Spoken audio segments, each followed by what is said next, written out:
Chapitre 8. Après cela, David battit les Philistins et les humilia, et il enleva de la main des Philistins les rênes de leur capitale. Il battit les Moabites, et il les mesura avec un cordeau, en les faisant coucher par terre. Il en mesura 2 cordeaux pour les livrer à la mort, et un plein cordeau pour leur laisser la vie. Et les Moabites furent assujettis à David, et lui payèrent un tribut. David battit Hadadézer, fils de Rob, roi de Tsoba, lorsqu'il alla rétablir sa domination sur le fleuve de l'Euphrate. David lui prit 1700 cavaliers et 20 000 hommes de pied, il coupa les jarrets à tous les chevaux de trait, et ne conserva que 100 attelages. Les Syriens de Damas vinrent au secours d'Hadadézer, roi de Tsoba, et David battit 22 000 Syriens. David mit des garnisons dans la Syrie de Damas. Et les Syriens furent assujettis à David, et lui payèrent un tribut. L'Éternel protégea David partout où il allait. Et David prit les boucliers d'Orcavel et serviteurs d'Hadadézer, et les apporta à Jérusalem. Le roi David prit encore une grande quantité d'airain à Bétaché à Bérotaï, ville d'Hadadézer.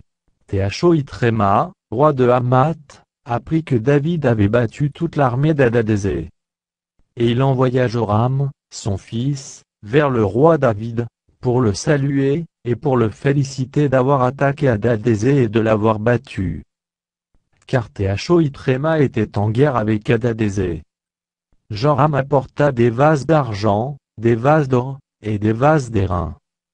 Le roi David les consacra à l'Éternel, comme il avait déjà consacré l'argent, et l'or pris sur toutes les nations qu'il avait vaincues.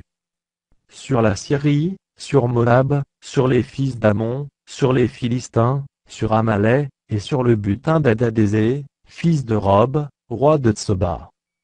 Au retour de sa victoire sur les Syriens, David se fit encore un nom, en battant dans la vallée du sel 18 000 Édomites.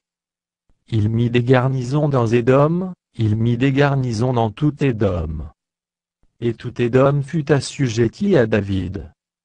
L'Éternel protégea David partout où il allait. David régna sur Israël, et il faisait droit et justice à tout son peuple.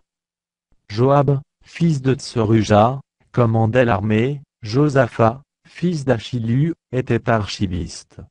Sado, fils d'Achitub, et Achimélec, fils d'Abiatar, était sacrificateur, Soraja était secrétaire.